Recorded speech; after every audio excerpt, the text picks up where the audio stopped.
نبی کریم علیہ السلام نماز پڑھا رہے تھے، ظہر کی نماز تھی یا عصر کی نماز تھی، صحیح مسلم میں موجود ہے۔ حضرت ابو ہریرہ فرماتے ہیں نماز پڑھاتے پڑھاتے نبی پاک نے قدم آگے کیا، نماز پڑھاتے پڑھاتے قدم آگے کیا اور یوں ہاتھ اٹھایا پھر واپس کر لیا۔ اب نماز پڑھ کے نا تو سلام پھیرا تو صحابہ عرض کرنے لگے یا رسول اللہ صلی اللہ علیہ وسلم، وہ نماز میں پیر بھی آگے کیا تو ہاتھ بھی اٹھایا، تو وجہ کیا تھی؟ پہلا سوال تو یہ ہے کہ آپ لوگ نماز پڑھ رہے تھے یا حضور کو دیکھ رہے تھے؟ تو صحابہ تو پہلے ہی بتاتے ہیں کہ بھئی ہم تو پہلی صف میں نماز اس لیے پڑھتے تھے کہ نماز بھی ہوتی رہتی تھی اور چپ کے محبوب کی دید بھی ہوتی رہتی تھی۔ حضور سے پوچھا یا رسول اللہ، وہ نماز پڑھتے پڑھتے قدم آگے بڑھایا آپ نے تو پھر پیچھے کر لیا، کیا تھا؟ اور ہاتھ اٹھایا تو پھر آپ نے نیچے کر لیا۔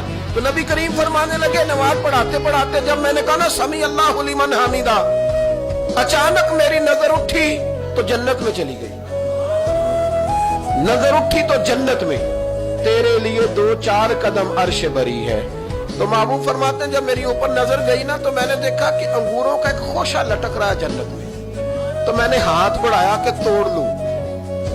حضور کھڑے ہیں مسجد نبوی میں اور فرماتے ہیں کہ میں یہاں کھڑے ہو کے ہاتھ اونچا کروں تو میرا جنت تک پہنچ جاتا ہے۔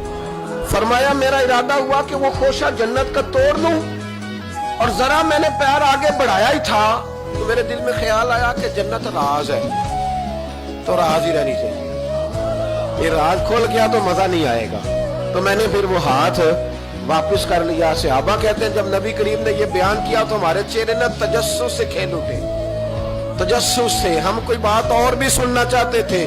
تو محبوب فرمانے لگے اگر میں وہ خوشہ توڑ کے لے آتا اور تمہیں دے دیتا تم قیامت تک بھی کھاتے رہتے تو تم سے ختم نہیں ہونا تھا۔